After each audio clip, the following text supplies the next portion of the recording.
Los duros tiempos de crisis han traído un nuevo paradigma de negocio. Se impone la tendencia hacia unos valores más humanos en los que la codicia y la ambición deben de cerrarse. Pero ¿cómo aplicar este paradigma? Enseguida vamos a tomar conciencia de ello con la ayuda del director del Instituto de Expertos, Raimon Sansol, que damos la bienvenida una semana más. ¿Qué tal? Hola, ¿qué tal? Gracias. Raimon, venimos de una época de capitalismo salvaje en el que los valores parecían desterrados, ¿no? El triunfador se comportaba como un tiburón que se comía a sus adversarios. Eso se acabó. Sí, y así nos ha ido. Es decir, la crisis es una consecuencia natural de toda esa época. Eso está cambiando y ahora hay empresas que con alma, con corazón, que significa básicamente que ponen a las personas en el centro de la economía y el beneficio es algo marginal. Pero precisamente porque hacen eso, tienen más beneficios que las otras. O sea, eso es el alma. El alma es tener una misión, un propósito, un significado, es moverse con ética y tener valores. Hablamos de esos valores, si te parece, pasamos a la pizarra, porque de entrada vamos a definir también en qué consisten los valores rentables. Sí, ¿De acuerdo? ¿Qué consideras valores rentables? Lo que decía ahora, los valores salen a cuenta, es decir, no se trata de ser bueno, sino de hacer negocios. Y nos hemos dado cuenta que cuando somos empresarios con valores, los negocios funcionan mucho mejor. ¿Cuáles son estos valores emergentes en esta nueva era? Bueno, pues el significado. Es decir, un negocio en sí, una empresa, tiene que tener un significado. Pasamos ya de la ambición al significado. Y precisamente porque lo hacemos, esos negocios duran más tiempo, ganan más dinero, gustan a la gente, gustan a los empleados, gustan a la bolsa valora empresas con significado y la conclusión sería trabajar o crear una empresa solo para ganar dinero no tiene ningún sentido. O sea, el significado no es ganar dinero, sino lo que estamos diciendo. Sí. Otros aspectos, por ejemplo. Este sería el objetivo de cualquier negocio, de cualquier empresa, servir. El objetivo de cualquier negocio es servir. ¿A quién? Al mercado, a sus clientes. Si lo hace bien, le irá muy bien.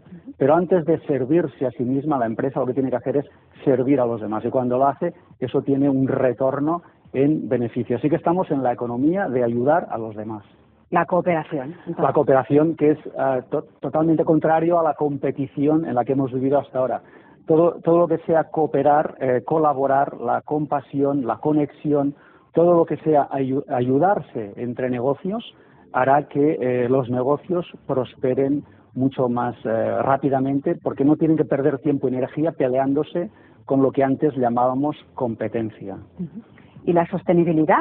Bueno, la sostenibilidad es, los negocios no pueden dejar el planeta peor de lo que lo encontraron, tienen que dejarlo o igual o mejor, ¿eh? Y entonces tenemos que entrar en esa nueva economía en la que primero es las personas, luego el planeta y luego los beneficios.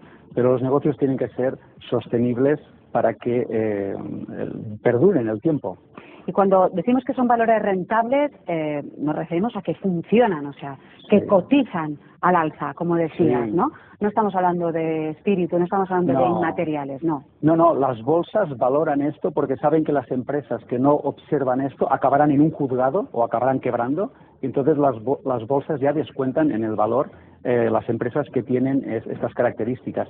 Y además ha demostrado que obviamente hay algunas que no funcionan nada bien y que rompen las normas, que son las que acaban en el juzgado, y sin embargo las otras que no hacen ruido, que no salen en la tele quizá, pero son las que perduran y ganan mucho dinero. Vamos con otra cuestión. Como líder de emprendedores, has estudiado realmente cómo debe ser la conciencia aplicada al mundo de la empresa, que también está un poco en la línea de lo que nos estabas contando, ¿no? ¿Cómo son las empresas con conciencia junto con lo que nos contabas antes? Bueno, básicamente una empresa es lo que su gente es. Entonces el emprendedor debe ser consciente para que su negocio sea consciente. Pero básicamente estamos en un rol nuevo de una persona que se trabaja a sí misma, que es consciente y que vive los negocios de otra forma, vive por servir, por ayudar, y como lo hace, le va muy bien. Hay ejemplos de negocios que no lo han hecho, por ejemplo, Enron quebró directamente porque falseó las cuentas, o empresas como por ejemplo Shell contaminó y fue castigada por el mercado también.